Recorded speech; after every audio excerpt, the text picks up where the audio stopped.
저는 개인적으로 찬송가 28장을 대단히 좋아합니다. 그 중에 3절 가사에 이런 가사가 있습니다. 주의 은혜 사슬 되사 나를 주께 매소서 하는 가사입니다. 주님의 은혜가 사슬 되어져서 나를 주께 매어, 이 표현이 대단히 아름답고 시적입니다. 사실 사슬이라고 말하면 왠지 투박하고 거친 듯한 느낌이 들잖아요. 그런데 주님의 은혜가 사슬이 되어지니까 이게 그렇게 느껴지지가 않는 겁니다. 오히려 끊어지지 아니하는 고리가 되어지고 줄이 되어져서 내 힘으로는 얼마든지 언제든지 주님을 놓치고야 말 상황이 되겠지만 주님의 은혜가 사슬되어져 나를 주께 매니 내가 결코 주님께로부터 떨어지지 않는다라는 이런 고백의 노랫말입니다. 과연 주님의 은혜가 오늘을 사는 우리 모두 각자에게 사슬이 되어져서 결코 끊어지지 아니하는 사슬이 되어져서 우리가 주님께 꼭 붙어 있게 되어지는 역사가 있기를 바랍니다. 야곱이란 사람이 있었습니다. 그 야곱은 누구지요? 이삭의 아들이었고 형 에서를 둔 동생인데 이 야곱이 형 에서를 속이잖아요. 그래서 사냥 갔다 돌아온 배고파하는 형 에서의 그 장자권을 얻기 위하여 소위 말하는 팥죽 한 그릇으로 그 형의 배고픔을 대신하여 그 장자권을 획득을 하잖아요. 그러면 되는 줄 알았는데 그 일 때문에 고단해집니다. 피곤해지고 화가 난 형 에서를 피하려야만 했던 겁니다. 그래서 엄마의 도움을 받아서 외삼촌 라반이 살고 있는 저 하란이라는 곳을 떠나야만 했던 겁니다. 장자권을 얻으면 될 줄 알았는데 그런 게 아니었어요. 삶이 고단해지고 피곤해지는 겁니다. 우리가 어디서 그 사실을 알 수 있느냐 하면 집을 떠나야만 했고 또 하란으로 가던 중 날이 저물어서 밤이 되어질 때 어디 자기 몸뚱이 하나 맡길 곳, 유숙할 곳이 없어서 그냥 길에서 잠을 자야 합니다. 그래서 그 길에 있는 돌을 하나 주워다가 베개를 삼죠. 이 돌베개를 삼고 그곳에서 유숙했던 야곱의 모습은 오늘날 우리가 인생을 살아가면서 겪는 외로움이나 힘듦이나 아무도 알아주지 않는 그러나 괴로운 우리의 피곤하고 지친 삶의 모습을 고스란히 보여주고 있습니다. 그런데 그곳에서 그가 잠을 청하며 잘 때 꿈을 꾸지 않습니까? 그 꿈이 무엇이었습니까? 자기가 있는 그곳에 큰 사다리가 하나 세워져 있는데 이게 하늘에 맞닿아 있는 겁니다. 그리고 맞닿아진 그 사다리 사이에 하나님의 천군 천사가 오르락내리락 하는 것을 보는 겁니다. 심지어는 그 하늘 꼭대기에 사다리가 걸쳐진 곳에 하나님께서 서셔서 말씀하시기를 네가 누운 그곳을 내가 너에게 줄 것이요 그것을 통하여 동서남북 모든 열방이 복이 흘러가게 되어질 것이다 라고 말씀을 하신 겁니다. 잠에서 깬 야곱이 혼자 버려진 채 그렇게 힘들고 지쳐있는 상황만이 다였는 줄 알았는데 아하, 내가 있는 이곳이 하늘과 맞닿아 이어 있는 곳, 하나님의 임재가 계셨던 곳, 내가 가장 힘들다라고 여겨지는 이 상황이 다름 아닌 하나님이 나와 가장 가깝게 함께 하셨다라는 이 사실 앞에 그는 감사히 여기고 그곳에 자기가 취하였던 그 베개로 생겼던 돌을 취하여서 단을 쌓고 하나님 앞에 경배합니다. 그리고 그곳 이름을 베델, 하나님의 집이라고 명명합니다. 여러분, 삶이 고달픈 자에게 오히려 하나님은 더 가까운 것에, 오히려 삶이 피곤하고 지쳐있는 가운데에 주님은 멀리 계시지 않고 오히려 가장 가까운 곳에 계심을 믿습니다. 그리고 그 하나님은 우리를 이어주고 계세요. 하나님께서 은혜로 사슬로 우리를 묶어 당신과 떨어지지 않도록 해주신다, 이 말씀입니다. 그래서 우리는 그러한 하나님을 경험하고 만날 때마다 주의 은혜 사슬 되사 나를 주께 매소서 라고 노래하고 고백할 수 있는 겁니다.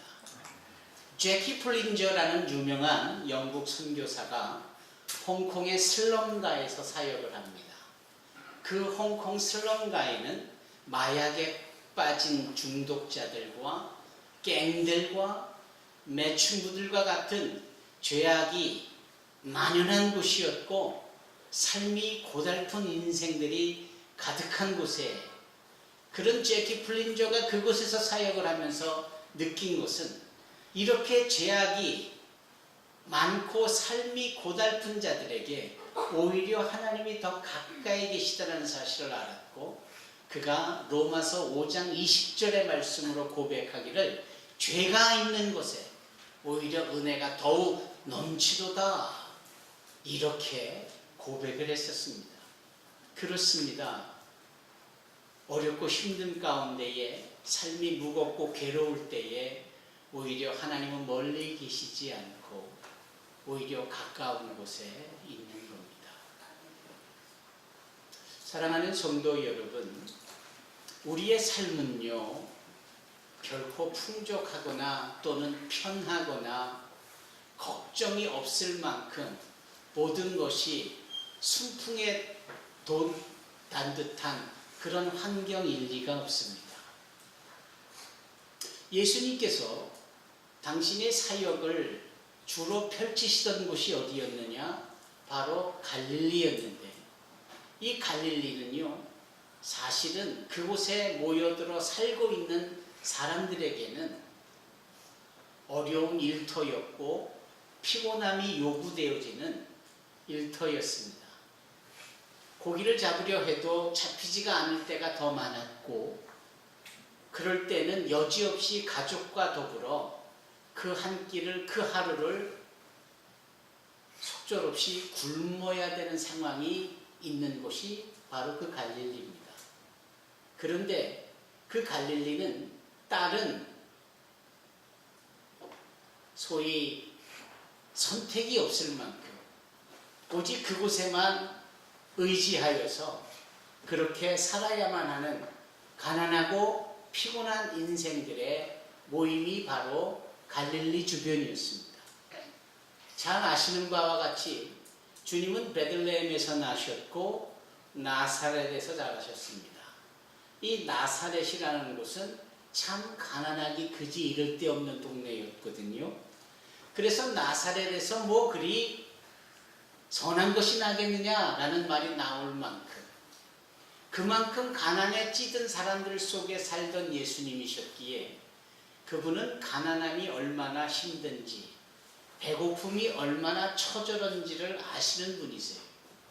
이제 공생의 사역을 시작함에 있어서도 그 공생의 사역의 대부분의 활동 대상이 가난이 여전히 난무하고 하루하루 일해서 간신히 고기를 잡으면 먹고 살만한 갈릴리 호수를 주변으로 한 것이 그 주님의 사역의 터였습니다.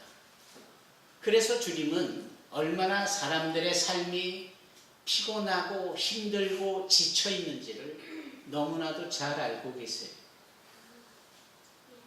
여러분, 오늘날 한국 경제 상황이 그렇다지요.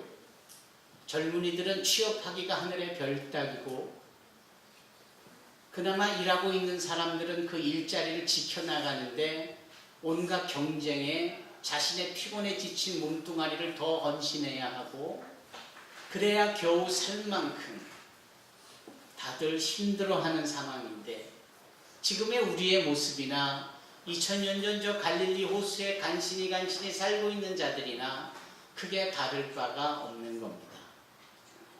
바로 이것의 피곤함은 그 옛날 누울 곳이 없어서 돌을 취하여 베개 삼아 길 옆에 누웠던 야곱의 피곤함과 크게 다르지 않을 겁니다. 그런데 야곱의 경우에 보더라도 오히려 그 피곤함의 극치 속에서 그 몸에 지쳐있는 그 정점 속에서 하나님은 함께하고 계셨다라는 사실입니다. 우리의 이 지치고 힘든 상황이 오히려 주님이 함께 계시고 있다는 사실을 더욱더 선명하게 볼 수 있는 기회이고,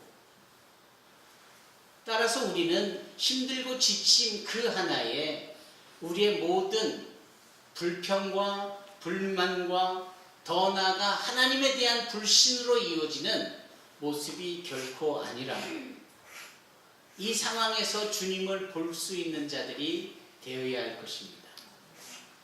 주님께서 공생의 사역의 3년여를 사용하시고 행하신 장소가 바로 갈릴리 지역인데, 지난주에 이어 오늘 택한 이 본문에 그 갈릴리 바로 한복판 그 호수 중앙에서 우리는 주님의 은혜가 어떻게 사슬이 되어져서 우리를 꼭 붙들어 매고 계시는지를 보게 됩니다.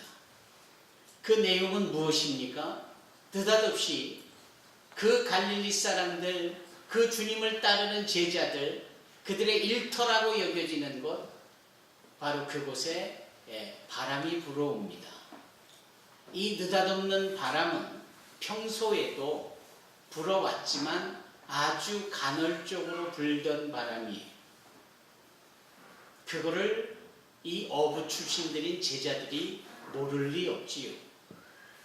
따라서 그렇게 늘 잔뼈가 굴듯 그 갈릴리에서 고기를 잡으며 배를 타던 이분들이 한두 번 겪는 그 바람과 물결이 아닐진데 그날은 특별했던 겁니다. 이래본 적이 없다라고 혼비백산할 만큼 아주 특별한 상황이었습니다. 우리가 다 죽게 생겼다라고 고백할 만큼 그날은 아주 특별한 어려움이었습니다. 우리가 지금까지 직장 생활을 하고 사회 생활을 하고 자라나는 우리 학생들이나 청년들이 학업에 임하면서 겪는 어려움들은 늘 있기 마련입니다만, 어떤 것은 정말 죽을 만큼이나 정말 어떤 것들은 피하고 싶은 만큼이나 힘든 일이 있을 수 있지요. 바로 그러한 일들에 대한 왜라는 궁금증, 왜 이런 일들이 있을까라는 것에 대한 영적인 깨달음이 우리에게 필요한 겁니다. 오늘 본문의 말씀에 바람이 불었습니다. 바다에 큰 놀이 일어났다라고 합니다. 놀이라는 이 단어의 국어 사전적인 표현을 보면은 아주 큰 물결로 표현을 하고 있습니다. 다른 마가복음 또는 누가복음에 따르면 이 바람이 불었다라고 말을 합니다. 그리고 바람이 불었던 이 원인으로 인하여서 결과물로 이 파도가 몰아치고, 이것이 그러나 그날에는 유독 이상하리만큼 죽으리라만큼 그렇게 엄청난 바람이요 엄청난 파도였다라는 겁니다. 바로 이 부분에 있어서 제자들이 취한 행동에 대하여서 지난주에 나눠본 말씀처럼 그들이 예수님께 도움을 요청한 것은 참 잘한 일입니다. 도움을 요청하는데 기술이 필요할까요? 도움을 요청하는데 세련된 기교가 필요할까요? 내 집에 지금 불이 났는데 불이야 불이야 라고 외쳐야 될 이 외침 앞에 목소리를 가다듬고 점잖게 꾀꼬리 같은 소리로 뭐 이런 식으로 생각할 열흘이 어디에 있습니까? 그 와중에 좀 더 크게 들리게 하려고 스피커를 찾거나 확성기를 찾는 일이 필요할까요? 바로 그 즉시 외쳐 불이야 라고 하기만 해도 될 것을, 그렇지 않습니까? 제자들이 믿음이 많고 믿음이 적고 믿음이 크고 믿음이 작은 차원으로 주님께 깨워 도움을 요청한 이것이 문제가 될 수는 없습니다.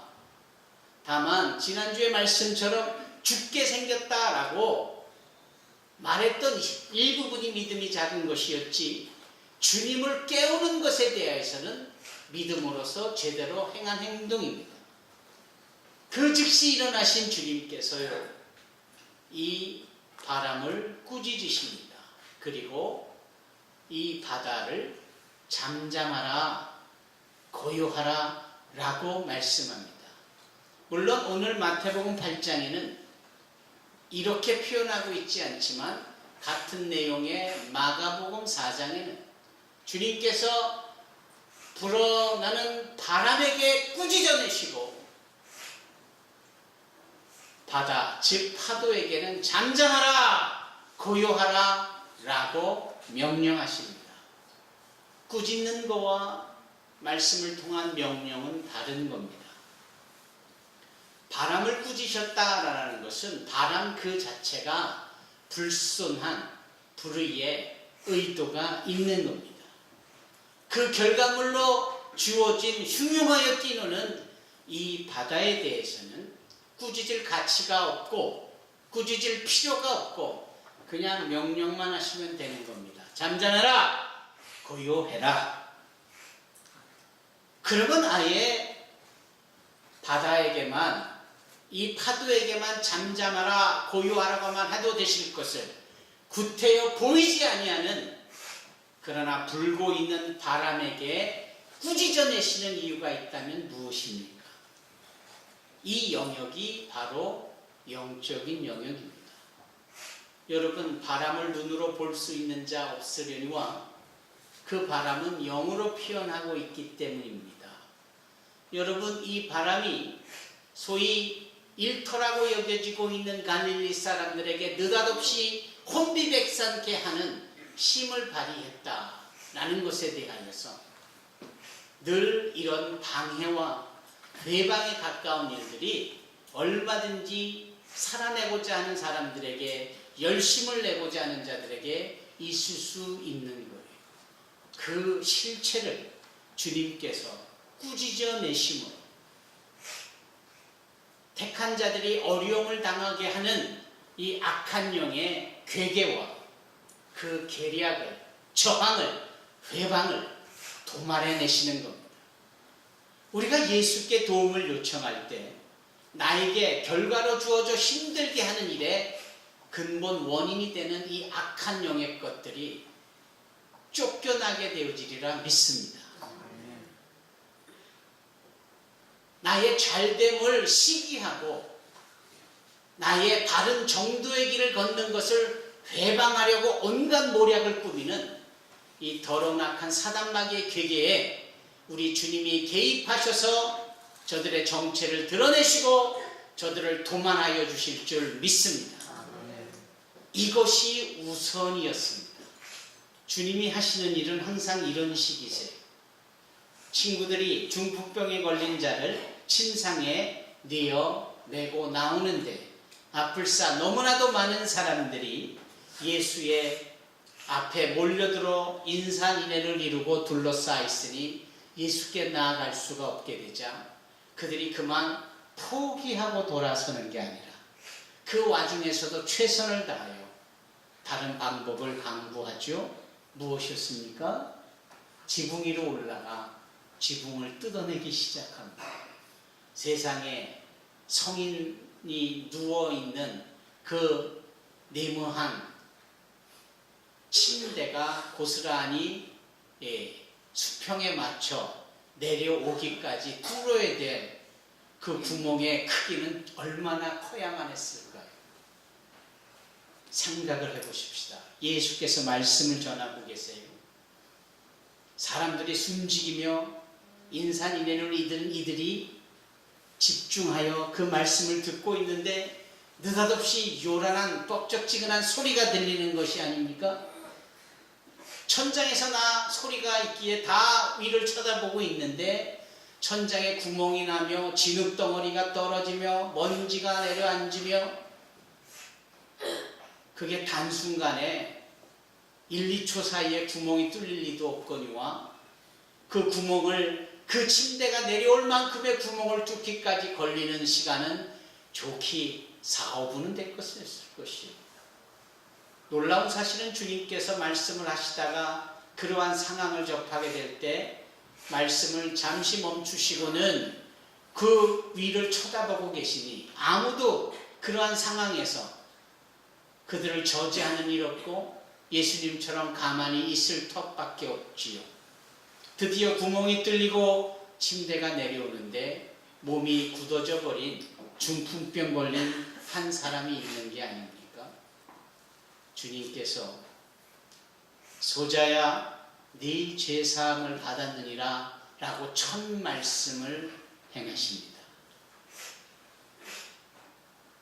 중풍병을 고쳐달라고 굳어진 휘어진 불편한 그의 팔다리를 정상으로 되돌려 달라고 그 의미로 왔건만 주님의 처음의 컨택 포인트는 처음에 행한 순서는 우선적으로 행한 일은 무엇이냐?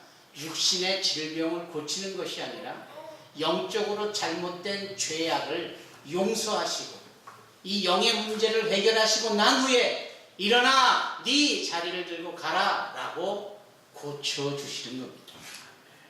무엇이 먼저였습니까? 육적인 것이었습니까? 아니었습니다. 영적인 것이 먼저예요. 영적인 것이 먼저고 다음이 육적인 것이 바람이 먼저고 그리고 파도가 두 번째인 겁니다. 우리는 문제가 있으면 그 파도가 당장 잠잠해져야 된다. 이 굳어진 중풍병에 걸린 이 몸뚱아리가 당장 고쳐져야 된다 라고 생각하지만 주님은 그 육적인 것을 넘어 보이지 않는 영적인 것이 먼저임을 말씀하고 있는 겁니다. 우리는 살아가면서 이 영적인 것을 먼저 다룰 줄 알고 인식할 줄 알고 그것을 먼저 해결할 줄 아는 신앙인이 되어야 합니다. 그러면 육적인 것은 저절로 잘 될 수밖에 없습니다. 순서가 참 중요한 거예요. 그래서 사도 요한이라는 자가 가이오라는 사람에게 특별히 글을 써서 보내는데 사랑하는 자여 네 영혼이 잘됨 같이 네가 범사에 잘되고 강건하기를 내가 간구하노라 이렇게 말씀합니다. 무엇이 먼저입니까? 영혼이 잘되는 게 먼저입니다. 두 번째는요 범사가 잘되고 육적으로 강건해지는 겁니다. 이 순서가 바뀌면 엉망이 되는 거예요. 바꿔 말하면 육적인 것 때문에 영적인 것들이 풀어지지도 않고 육적인 것이 풀려질 리도 없고 삶이 고단할수록 삶에 지쳐 피곤할수록 우리는 영적인 부분을 먼저 소중히 다룰 줄 알아야 합니다. 이게 바른 순서입니다.